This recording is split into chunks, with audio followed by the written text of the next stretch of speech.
Good morning everyone, this is Pankaj Kumar Singh. Welcome to our channel Saraswati Study Circle.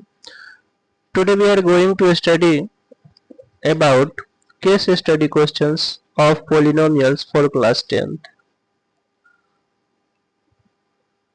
In the previous video, we have also solved case study questions of real numbers.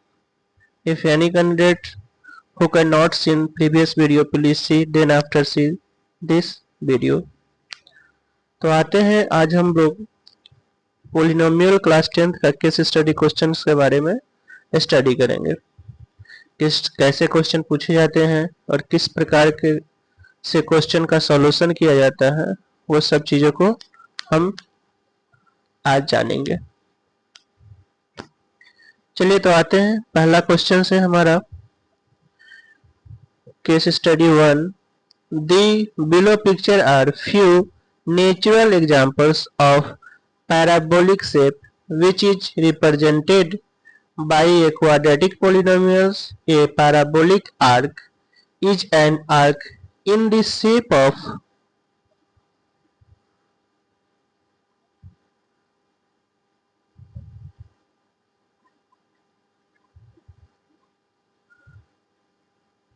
parabola. In structures, their curve represent an efficient method of load and so can be found in bridge and in architectures in a variety of forms। ठीक है, अब कह रहा है कि वो load और क्षमता के आधार पे आर्किटेक्चर जो होते हैं ब्रिज बनाने वाले, वो डिफरेंट शेप पे ब्रिज बनाते हैं और ये जो शेप दिया गया है वो पैराबोलिक शेप है। पैराबोलिक यानी परवल के आकार का इस टाइप से। चलिए तो इससे रिलेटेड क्वेश्चन जो है हमारा,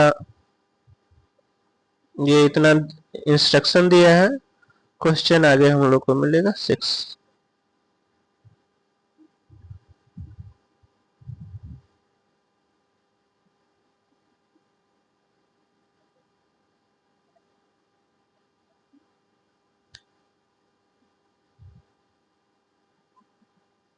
ठीक है, देखिए क्वेश्चन कह रहा है in the standard form of quadratic polynomial x square plus b x plus c a b c are.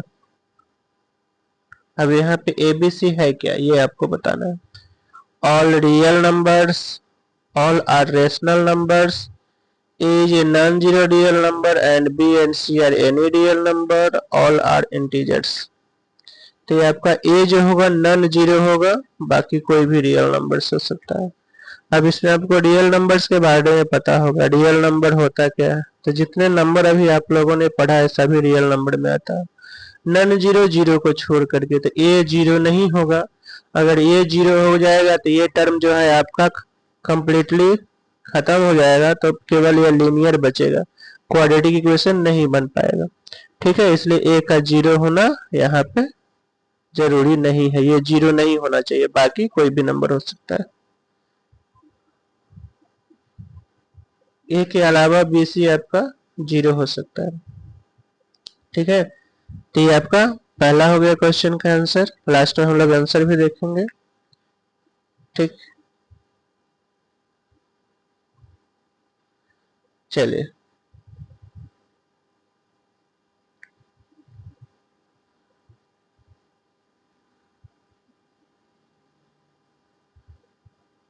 चलिए देखे आते हैं क्वेश्चन नंबर 2 की ओर। If the root of the quadratic polynomial are equal where the discriminant d equal to b square minus 4ac then. ठीक है, अब ये डिस्क्रिमिनेंट है और इक्वल के लिए आपका क्या वैल्यू होगा। तो ये इक्वल रूट्स के लिए डिस्क्रिमिनेंट जो है आपका जीरो होता है, तो d इक्वल टू जीरो यानी ऑप्शन डी इसका होगा। ठीक है, पढ़े होंगे, डिस्क्रिमिनेंट इक्वल रूट्स के लिए d इक्वल टू जीरो होता है। ठीक है, चलिए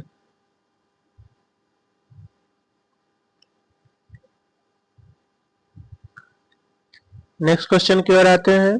if alpha and 1 by alpha are the zeros of the quadratic polynomial, 2x² minus x plus 8k then k is, ठीक है, तब k को क्या बोलेंगे, ठीक है। अब k हमारा कौन सा रूट में आ रहा है, यानी अल्फा इंटू बीटा निकालेंगे तब हमारे k उसमें आ जाएगा। Alpha into beta c by a होता है, पता होगा आपको प्रोडक्ट ऑफ रूट्स का फॉर्मूला क्वाड्रेटिक इक्वेशन का। अब देखिए अल्फा एंड 1 बाई अल्फा है तो अल्फा और बीटा की जगह हो जाएगा 1 बाई अल्फा, और इधर आपका सी हो गया 8k और a है 2, ये कट गया।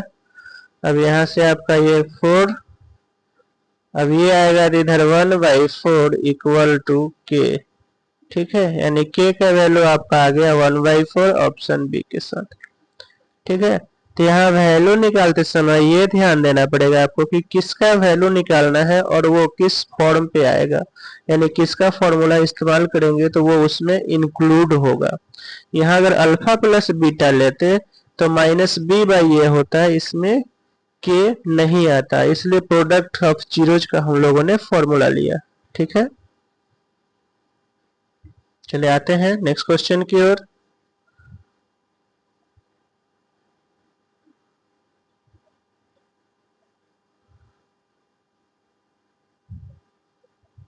देखिए question number 4, the graph of x² plus 1 equal to 0। अब करें कि इसका जो है ग्राफ क्या होगा, intersect x axis at 2 distance point, touch x axis at a point, neither touches nor intersect x axis, either touches or intersect x axis, ठीक है। तो ये ऑप्शन दिया गया है, पहला तो इसका देखिए ये हमारा x² प्लस 1 इक्वल टू 0 है, d इक्वल टू देखिए या डायरेक्ट इससे भी सॉल्व कर सकते हैं, x² इक्वल टू हो जाएगा -1, x equal to √-1, it is impossible, ये इम्पॉसिबल वैल्यू है, ठीक है। तो ये तो x एक्सिस पे टच करेगा ही नहीं,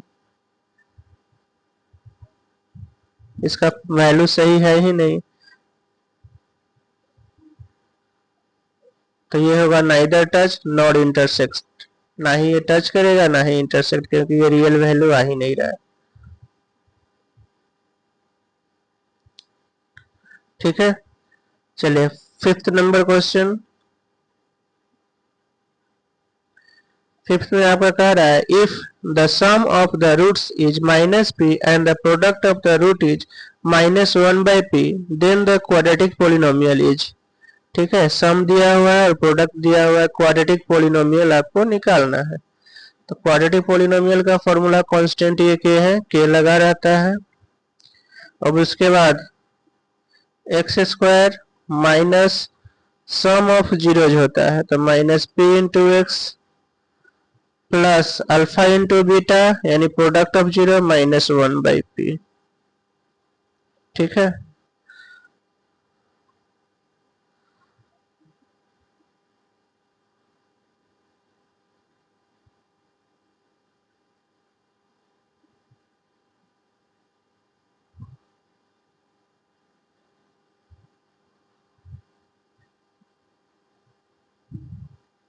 इसके हिसाब से आपका ऑप्शन यहाँ सी आ रहा है, ठीक है। देखिए ये वाला ऑप्शन, क्योंकि हम लोगों ने x² minus sum of zero लेते हैं तो -p था तो +p, और उसके बाद इसके बाद होता है आपका x² माइनस उसके बाद प्लस होता है तो प्लस में -1/p दिया हुआ है -1/p, ठीक है। यानी सम ऑफ जीरो और प्रोडक्ट ऑफ जीरो दोनों निगेटिव है तो उसके हिसाब से साइन चेंज करके लिखना है, और k जो बाहर है वो कांस्टेंट होता है, ठीक है। तो यहाँ k लगा हुआ रहेगा किसी में, ठीक है। फॉर्मूला में k बाहर कांस्टेंट के लिए ले लिया जाता है और x² minus sum of zeros into x plus product of zeros होता है, ठीक है। अब देखिए यहाँ पे आंसर नीचे दिया हुआ है। फर्स्ट में हम लोगों ने क्या लिया था, A is a non zero real number, B और सी कोई भी रियल नंबर हो सकता है, ठीक है। दूसरा में डी इक्वल टू 0 हम लोगों ने लिया था, थर्ड में डी इक्वल बी, थर्ड में आया था 1/4, ठीक है। और यहाँ देखिए फोर्थ में neither touches not intersect x axis और 5। तो प्रत्येक केस स्टडी क्वेश्चन में, एक क्वेश्चन में 5 क्वेश्चन आपको मिलेंगे और पांचों पे आंसर देना पड़ेगा, ठीक है। 5 या 4 रहता ही है, जनरली 5 से 4 रहेगा। तो क्वेश्चन को पहले ध्यान से पढ़ना है, जो इंस्ट्रक्शन दिया रहता है, और उसके बाद प्रत्येक क्वेश्चन को पढ़ के सॉल्व करेंगे। थोड़ा सा टाइम टेकिंग क्वेश्चन है, बट क्वेश्चन ज्यादा हार्ड नहीं होता है, और मार्किंग भी आपका इसमें अच्छा मिलता है। चलिए आते हैं नेक्स्ट हमारा केस स्टडी क्वेश्चन, पॉलिनोमियल का case study question 2।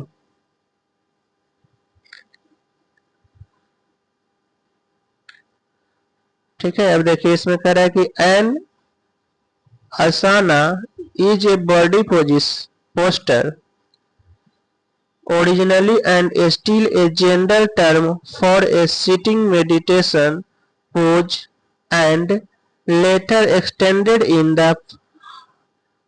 Hatha yoga and modern yoga as exercise to any type of pose or position, aiding recycling, standing, inverted, twisting, and balancing pose. In the figure, one can observe that poses can be related to the representation of quadratic polynomial.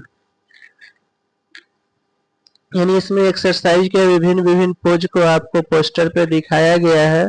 अब कह रहा है प्रत्येक को quadratic polynomial के रूप में एक व्यक्ति जो है ऑब्जर्व करके इसको रिप्रेजेंट कर रहा है, ठीक है।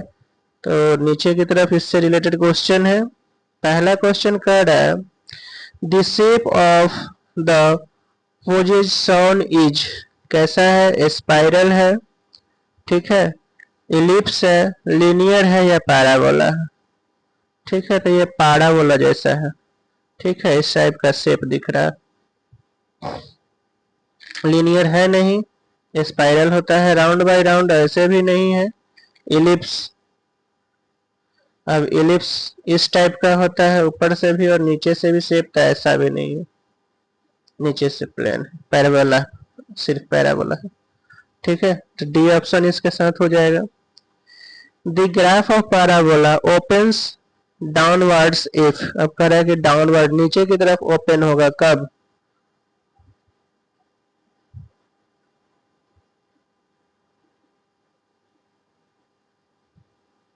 एट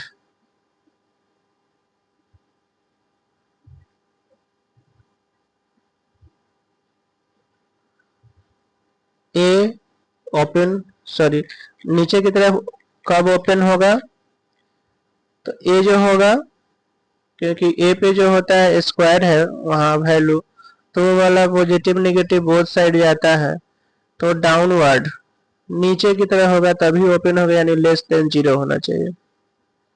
0 से ऊपर होगा तो ऊपर की तरफ जाएगा, that means less than 0, option सी।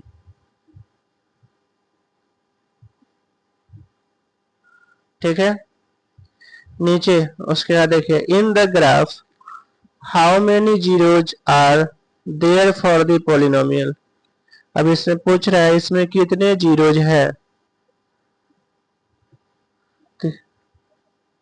तो जीरोज कोई भी एक ही फॉर्मेट पे equation generally y equal to F X के फॉर्म में दिखाया जाता है, ठीक है।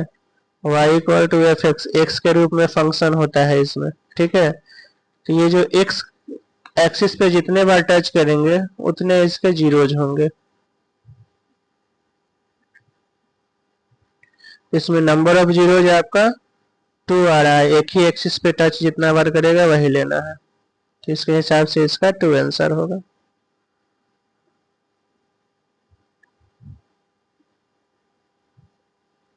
देखिए 4 में कह रहा है आपका the two zeros in the above shown graph are, देखिए 2 zeros उसमें जो दिखा रहा है वो कौन कौन है, यहाँ से देखिए क्वेश्चन में ही देखिए, एक जगह आपका -2 पे टच कर रहा है, एक जगह 4 पे एक्स एक्सिस पे, तो -2 और 4, यानी ऑप्शन बी जो है इसका आंसर होगा, ठीक है।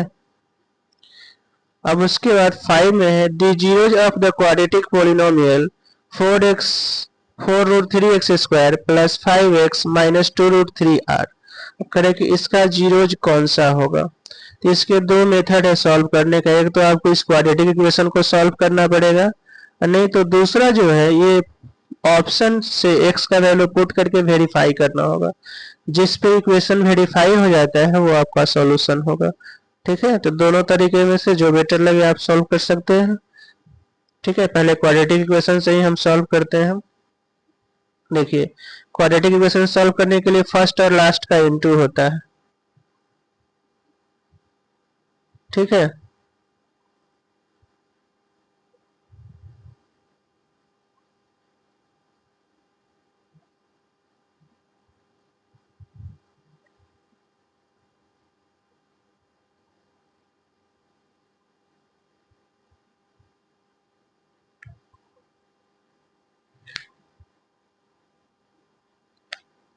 तो फर्स्ट और लास्ट जब आप इंटू करेंगे तो आ जाएगा 4 2 जा 8 3 जा 12 आ रहा है।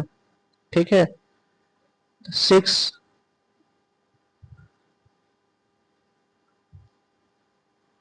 अब 12 आ रहा है, और यहाँ ऐड करने पे आपको आना चाहिए, सर ये प्लस एक माइनस होगा तब नेगेटिव आएगा, तो यहाँ आपको आना चाहिए 5 ऐड या सब्ट्रैक्ट करने के बाद दो नंबर को, और इंटू करने पर आना चाहिए 12। ठीक है,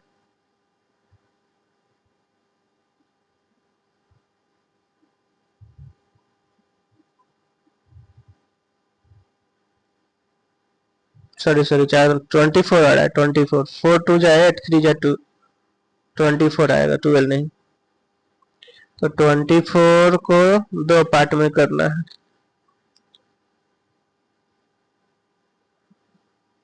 8 3 जा, ठीक है, 8 3 जा 24, और 8 से 3 माइनस करेंगे 5 आ जाएगा। तो 4√3x plus 8x minus 3x minus 2√3। अब यहाँ आपका 4 कॉमन हो जाएगा, √3x प्लस 4x कॉमन होगा, √3x प्लस 2 या फिर माइनस 3 कॉमन,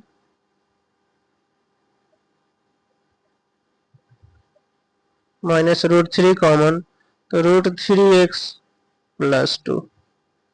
अब हो जाएगा 4x माइनस √3 और √3x प्लस 2। अब इससे जब वैल्यू निकालेंगे x इक्वल टू आ जाएगा √3/4। ठीक है, और दूसरा आ जाएगा -2/√3, -2/√3 और √3/4 आपका ऑप्शन बी आ रहा है। ठीक है, तो सिंपली इसको फैक्टराइज कर लेंगे, फैक्टराइज करने के बाद इक्वलिटी जीरो करके सॉल्व कर लेना है। ठीक है, इस तरीके से आपका जीरो आसानी से आ जाएगा। ऐसे ऑप्शन चेक करेंगे तो हो सकता है, अब कहीं लास्ट वाला ऑप्शन रहता है तो सारे ऑप्शन को चेक करने में टाइम ज़्यादा लग जाता है, तो टाइम को भी ध्यान में रखते हुए सॉल्व करेंगे। ठीक है, प्रोसेस बस आपको याद रहना चाहिए, यहाँ फैक्टराइज कर लेंगे। फैक्टराइज में अगर परेशानी हो तो क्वाड्रेटिक इक्वेशन का जो फॉर्मूला है वो इस्तेमाल करके सॉल्व कर सकते हैं। ठीक है, चलिए आते हैं हम लोग नेक्स्ट क्वेश्चन की ओर। सॉरी 5 क्वेश्चन तो हो चुका है इसका, तो नेक्स्ट में आंसर होगा।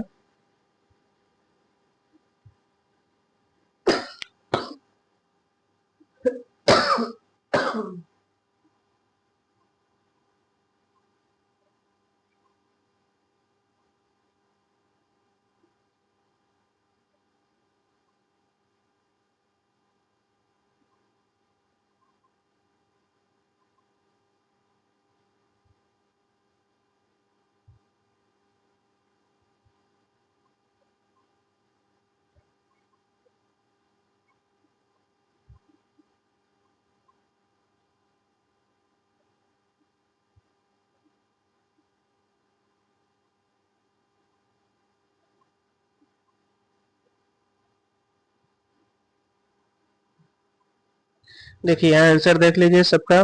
पहले वाले में हम लोगों ने पैराबोला लगाया, पैराबोला है। सेकंड में ये लेस देन 0 है। ठीक है, 3 का 2 आया है, 4 वाले का ठीक है, नंबर ऑफ 02 हमने बताया था, नंबर ऑफ 02 है -2 और 4।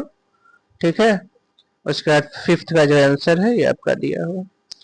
तो इस तरीके से आप सबका सॉल्यूशन करके केस स्टडी क्वेश्चन पे कमांड कर सकते हैं, क्योंकि अभी केस स्टडी क्वेश्चन जो है जनरली किसी भी बुक में एनसीईआरटी में भी अभी इंक्लूड नहीं किया गया है। ठीक है, हो सकता है नेक्स्ट सेशन या उसके नेक्स्ट सेशन से सभी जब रीप्रिंट बुक हो जाती है तो सिलेबस के अकॉर्डिंग यानी कि 2020 के अकॉर्डिंग जो है आपका फिर न्यू बुक अवेलेबल हो जाएंगे। अभी अधिकतर बुक में ये सब शामिल नहीं किया गया है। एनसीईआरटी की बुक भी रिप्रिंट हो रही है, उसमें भी ये शामिल कर दिए जाएंगे, लेकिन अभी तक नहीं है। तो इस वीडियो के माध्यम से आप अपने तैयारी को अच्छे तरीके से कर सकते हैं, क्योंकि ये क्वेश्चन सीबीएसई के द्वारा जो दिए जाते हैं, पूछे जाते हैं, उससे रिलेटेड क्वेश्चन सब है। चलिए आते हैं नेक्स्ट क्वेश्चन की ओर। देखिए केस स्टडी 3।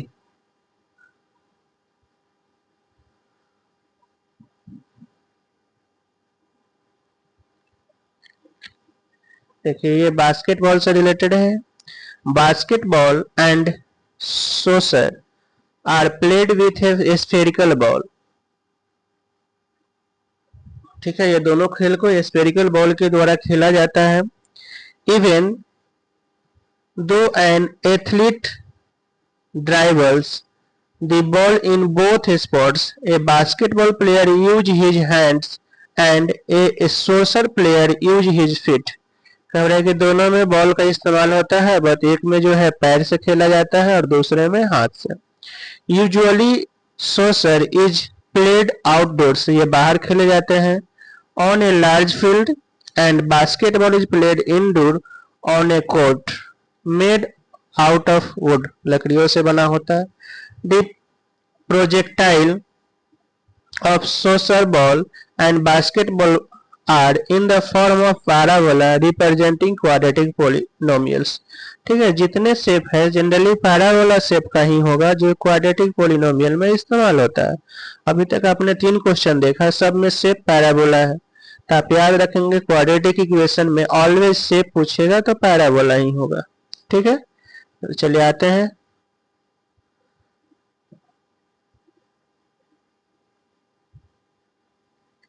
फिर इससे रिलेटेड क्वेश्चन पूछ रहा है the shape of the path traced shown is, कैसा है, पैराबोला के शेप का है। ठीक है, दूसरा the graph of parabola opens upward, अगर ऊपर की तरफ खोलता है तो ए ग्रेटर देन 0 होगा, ऑप्शन सी। और नीचे की तरफ जब खुलेगा तो ये लेस देन 0 होगा। ठीक है, ये भी क्लियर है। Question number 3। अब यहाँ आपको कह रहा है कि इस ग्राफ को ऑब्जर्व करना है एंड आंसर और आंसर देना। देखिए पहले देखिए ग्राफ कैसे जा रहा है। हमेशा ग्राफ एक्स एक्सिस के फॉर्म में ही होगा।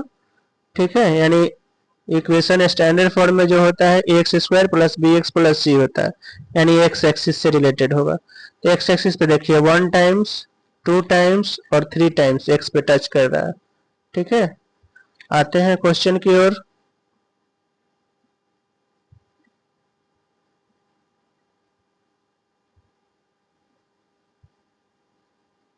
Question number 1. In the above graph, how many zeros are there for the polynomial? कितने जीरोज होंगे? 3, क्योंकि हमने देखा है 3 जगह वो एक्स एक्सिस पे टच कर रहे हैं। ठीक है, the zeros in the above shown graph are, और पूछ रहा है जीरोज क्या क्या है। वो ग्राफ देख करके आप वैल्यू बता सकते हैं कौन कौन उसमें वैल्यू आ रहा है। ठीक है, देखिए फर्स्ट -3 है, फिर -1 है और 2, -3 -1 और 2। ठीक है, इसका सॉल्यूशन आपका -3 -1 और 2 होगा। ठीक है, -3 -1 और 2 यानी option number D. Next question number 5। What will be the expression of the polynomial? करें कि what will be the expression of the polynomial? polynomial का एक्सप्रेशन क्या हो सकता है? ठीक है,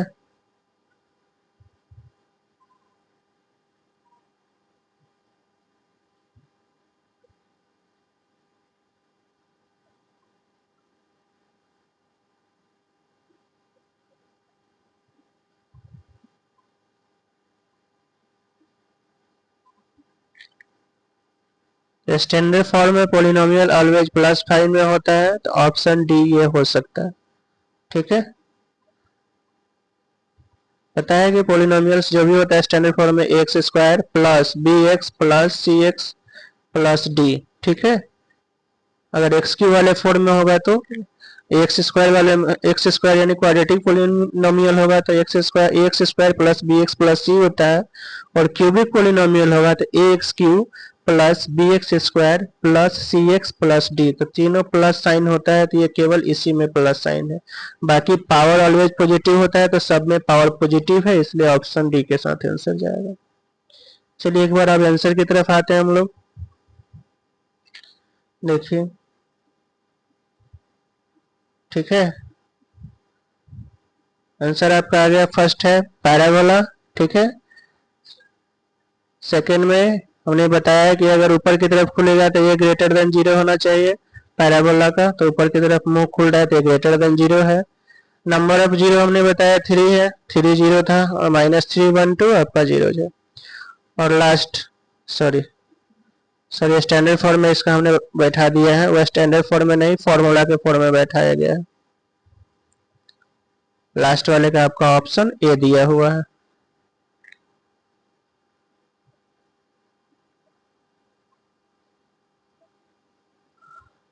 क्योंकि जीरोज भी निकलना चाहिए ना, जीरोज अगर नहीं निकल पाएगा तो पॉलिनोमियल इम्पॉसिबल हो जाएगा।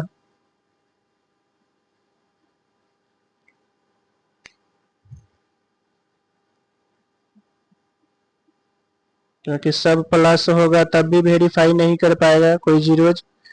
ठीक है, पॉलिनोमियल कह रहा है, अलजेब्रिक एक्सप्रेशन संभव है प्लस वाले में। पॉलिनोमियल का जो फॉर्मूला होता है वो एक में प्लस माइनस इस तरीके से होता है, और उसमें जो है आपका वेरीफाई भी करना चाहिए, यानी इसका सॉल्यूशन होना चाहिए। सॉल्यूशन होने के लिए कोई इसका जीरोज होना चाहिए। जैसे ये ऑप्शन ए ही दिया हुआ है, इसमें चेक करके देखिए, कोई वैल्यू पुट करेंगे इससे 0 आ जाएगा, निकल जाएगा। जैसे देखिए 1 डालते हैं तो 1 + 2 3 हो जाएगा, और इधर नहीं आएगा। -1 डालते हैं तो -1, और यहाँ पे आपका हो जाएगा +2, और यहाँ +5, -1 पे वेरीफाई कर रहा है। ठीक है, तो इसका जो है सॉल्यूशन पॉसिबल है, इसलिए यही पॉलिनोमियल ऑप्शन ए पॉलिनोमियल होगा। ठीक है, वहां पे थोड़ा सा मिस्टेक हो गया है लास्ट क्वेश्चन 5 का।